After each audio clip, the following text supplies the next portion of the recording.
3, AirPod Tips and Tricks. Hey everybody! Welcome to the LifeHackIRL Apple AirPods Tutorial and User Guide.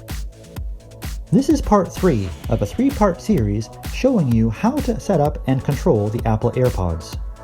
In part 1, we show you how to set up the AirPods and the basics of how to use them.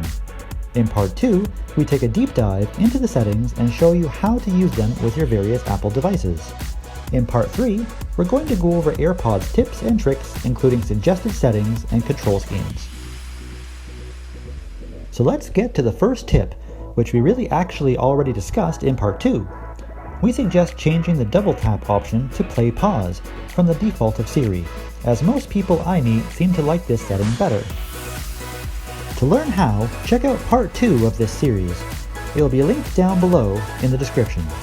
Another trick we haven't really discussed is a built-in feature that I've learned some people don't actually know about. By default, when you remove one AirPod from your ear and leave the other in, the play pause feature will automatically be triggered.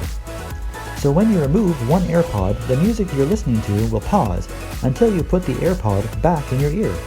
This can be handy sometimes. Don't forget it's there. I find it took me a while to remember to take advantage of this feature. The best tip or trick for the AirPods I've found is using the Apple Watch to control them. I found a lot of people don't even know about this, but it's really awesome. When switching from EarPods to AirPods, everyone misses the inline remote. Well, the Apple Watch can replace that function with your AirPods. You can easily play, pause, fast forward, rewind, or even change the volume with your Apple Watch. To make this process simple, make sure you have the music complication on your watch face, as this is what makes this convenient. I'll leave a link below to the Apple support page that shows you how to add or change complications just in case you don't know how, or if enough people ask, I can even do a tech how-to on it. Let me know in the comments below if that would be helpful. So, when you would normally have the impulse to use the inline controls, instead, press the music complication on your Apple Watch. Now you have all the controls you need conveniently at your fingertips. You can even use the digital crown to control the volume if you find the buttons aren't convenient for you. And as a bonus, you can even see album art just by tapping on the song title.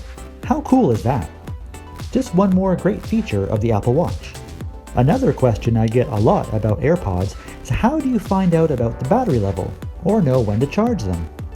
You can easily find out where the battery level is on most devices. On the iPhone or iPad, you can use the battery widget in the Today view. Or you can also see the battery level in Control Center on either iPhone or iPad as well.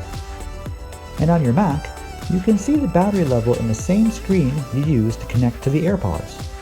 There are many different ways, so that's never an issue. In regards to the battery, the second question I get a lot is how often do you need to charge them? How long does the battery last? When in use, the AirPods last up to 5 hours listening to audio and about 2 hours when used on a phone call. That cool shiny little case they come in has a battery as well. That has up to 24 hours of battery life in it. Just pop the AirPods back in the case, and after just 15 minutes of charging, the AirPods will have 3 hours of listening use and over an hour of talk time available.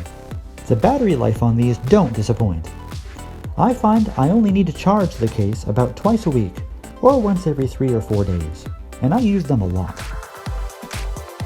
Well, that brings us to the end of part 3 in the Apple AirPods User Guide and Tutorial. If you haven't already, don't forget to check out parts 1 and 2 of the series to learn how to set them up, adjust the settings, and use them with your various Apple devices. There'll be links in the description below, and probably on the screen here, if not now, shortly. Did I miss something you wanted to know about the AirPods? Feel free to post a question in the comments below, and I'll answer as best I can. If there's enough of them, we might even do a follow-up video. If you found the video useful, feel free to hit that like button, and don't forget to subscribe to the channel for more tech how-tos. As always, thanks for watching, and we'll see you in the next one.